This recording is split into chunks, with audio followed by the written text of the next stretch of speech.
तो चलिए अब हम लोग चलते हैं अपने इंडियन इकोनॉमी के ऊपर, इसके भी सारे इंपॉर्टेंट टॉपिक्स को देखेंगे।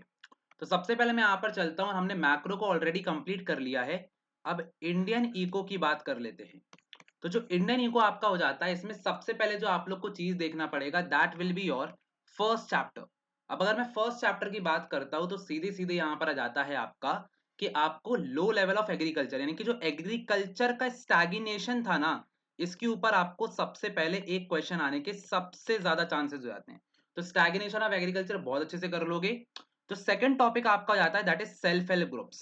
सेल्फ हेल्प ग्रुप्स के ऊपर भाई क्वेश्चन आने के बहुत ज्यादा चांसेस हैं। मतलब अगर आपने नहीं किया तो बहुत ही ज्यादा नंबर कट सकते हैं। तो कल ये क्वेश्चन आने के बहुत ज्यादा चांसेस है, इसको जल्दी से कर लोगे। ठीक है, एक बार ये चीज हो जाएगी, उसके बाद फिर आगे बढ़ेंगे तो आ जाएगा comparison of India, Pakistan and China. अगर आपने कंपैरिजन सीख लिया कि इंडिया में, पाक में और चाइना में कैसा कंपैरिजन था, किस चीज में चाइना आगे था, किस में पाकिस्तान आगे था, आपको बहुत अच्छे से पेपर बन जाएगा। तो यहाँ पर आप लोग को मेरी जो आज की मैराथन है इंडियन इकोनॉमी की, उसको ध्यान से देख लेना, उससे आपको ये पूरा पता चल जाएगा। उसके अलावा आगे बढ़ते हैं तो अब यहाँ पर आ जाता है आपको, अच्छा, इसमें आपको इंडिकेटर में डेमोग्राफिक इंडिकेटर पढ़ना है, ठीक है, कंपैरिजन के लिए, और ग्रोथ इंडिकेटर पढ़ना है, ठीक है, इंडस्ट्रीज वगैरह सारी चीजों में। उसके बाद फिर एक चीज आ जाती है आपकी ग्रेट लीप फॉरवर्ड कैंपेन, आपने ये पढ़ा भी होगा, इसके ऊपर भी अलग से क्वेश्चन आ जाता है। तो ग्रेट लीप फॉरवर्ड कैंपेन को अच्छे से कर लोगे, ठीक है, एक बार ये हो जाता है। देन नेक्स्ट आता है आपका सस्टेनेबल डेवलपमेंट। तो अब अगर मैं नेक्स्ट चैप्टर पर चलता हूं तो sustainable development is very very important, और इसके ऊपर एक क्वेश्चन आपको जरूर आएगा, मतलब आना ही आना है, 99.9% चांसेस है। ठीक है, एक बार अगर आप लोग ने ये कर लिया तो इसके अंडर ही में देखो आपको छोटे मोटे और क्वेश्चन आ जाते हैं, जैसे कि कैरिंग कैपेसिटी के ऊपर आ जाता है, ठीक है, कैरिंग कैपेसिटी के साथ साथ एब्जॉर्प्शन जो कैपेसिटी होती है उसके ऊपर भी क्वेश्चन आ सकता है। तो ये दोनों कैपेसिटी को अच्छे से देख लोगे। इसके अलावा बायो कंपोस्टिंग के ऊपर क्वेश्चन आ सकता है। बायो कंपोस्ट क्या होता है बहुत बार हमने देखा है, इसलिए इसको भी थोड़ा मोड़ा पढ़ लोगे, इसके ऊपर एक क्वेश्चन आपको इसी में मिल जाएगा ना, चॉइस में भी मिल सकता है, तो ऐसी कोई दिक्कत नहीं है। उसके अलावा फिर आ जाता है आपका एम्प्लॉयमेंट चैप्टर। अगर एम्प्लॉयमेंट चैप्टर की बात करता हूं तो एम्प्लॉयमेंट में आपको सीधा सीधा आपको क्या पढ़ना है, वर्कर पॉपुलेशन रेशियो पढ़ना है, ठीक है। वर्कर पॉपुलेशन रेशियो अगर आपने कर लिया तो बहुत हद तक ये आने के चांसेस हैं, हाई चांसेस है, मैं तो ये बोलूंगा। फिर उसके बाद फिर एक क्वेश्चन जरूर आता है जिस पर आप लोग को शायद आपने नहीं पढ़ा होगा, why less number of women. ये बहुत बार आया है, less number of women are employed in urban areas. मेरी राइटिंग खराब है पर आप मेरी वाणी से समझ सकते हो, आवाज समझ सकते हो कि क्वेश्चन क्या है, कि लेस नंबर ऑफ वेमेन क्यों एम्प्लॉय होती है अर्बन एरियाज में। ये एक बहुत ही इंपॉर्टेंट क्वेश्चन हो जाता है।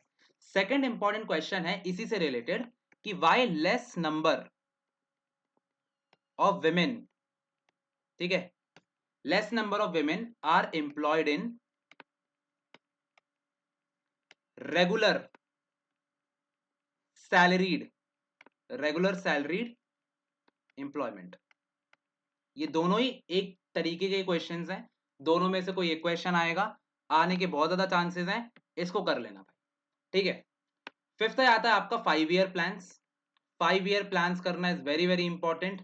5 ईयर प्लान्स में जो ऑब्जेक्टिव्स हैं, जैसे कि ग्रोथ हो गया, इक्विटी हो गया, मॉडर्नाइजेशन, सेल्फ रिलायंस, ये सारी चीजें कर लोगे। इसके गोल्स करना है basically, goals of 5 year plans, इस पर क्वेश्चन आने के सबसे ज्यादा चांसेस हो जाते हैं। इसके अलावा अगर ह्यूमन कैपिटल की बात करता हूं तो ह्यूमन कैपिटल में, ठीक है, ह्यूमन डेवलपमेंट में, सुनना ध्यान से, ह्यूमन कैपिटल और ह्यूमन डेवलपमेंट में एक डिफरेंस जरूर आ सकता है, कि इन दोनों का डिफरेंस क्या है, तो वो डिफरेंस अच्छे से कर लोगे, ठीक है। फिजिकल कैपिटल को पढ़ लेना। इसके अलावा इससे एक ही क्वेश्चन और आएगा दैट इज सोर्सेस। इसके सोर्सेस पर आने के सबसे ज्यादा चांसेस है। सोर्सेस ऑफ ह्यूमन कैपिटल अगर आपने कर लिया तो मतलब एक 3 4 नंबर तो पक्के हैं भाई। इससे क्वेश्चन आता ही आता है कि आपका ऑन द जॉब ट्रेनिंग क्या होता है, of the job, on the job training क्या होता है, माइग्रेशन क्या होता है, ब्रेन ड्रेन उसी के अंदर आ गया। यही सब चीजें आप करोगे, एक्सपेंडिचर ऑन एजुकेशन हेल्थ, इस पर एक क्वेश्चन आएगा ही आएगा। तो भैया ये टॉपिक करके मतलब जाओगे जाओगे, इसको भूलोगे नहीं, ठीक है। सेवेंथ पर चलते हैं, तो एक बार लैंड रिफॉर्म्स देख लोगे, लैंड रिफॉर्म्स कैसे कैसे होते हैं, लैंड सीलिंग देख लोगे, ग्रीन रेवोल्यूशन देख लोगे, ग्रीन रेवोल्यूशन जैसे टॉपिक्स हो गए, ठीक है।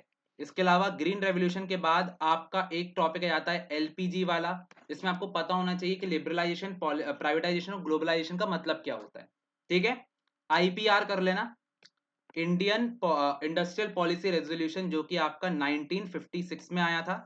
ये वाला एक बार ध्यान से कर लोगे, बहुत ज्यादा इंपॉर्टेंट हो जाता है। लास्टली एक आपका आउटसोर्सिंग आ जाता है, और आउटसोर्सिंग के साथ साथ आपका डब्ल्यूटीओ आ जाता है।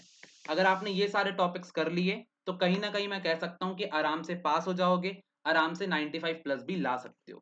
तो ये आपका 95 प्लस का पूरा टारगेट मैंने कर दिया है। मैक्रो की ऑलरेडी वीडियो आ गई थी, और अब ये इंडियन इको की भी आ गई है। तो ऐसे करके पूरा का पूरा टॉपिक हमने खत्म कर लिया है। इनको रात भर में कंप्लीट कर लेना, तुम्हारी नैया पार लग जाएगी। ऐसी और वीडियोस के लिए भैया जल्दी से कमेंट सेक्शन पर डाल दो कि आज भी हमको ये वीडियो चाहिए, और आज रात तक मैं पूरी कोशिश करूंगा कि आपको वो चीज मिल जाए। रात को एक गेस्ट पेपर आने के बहुत चांसेस हैं।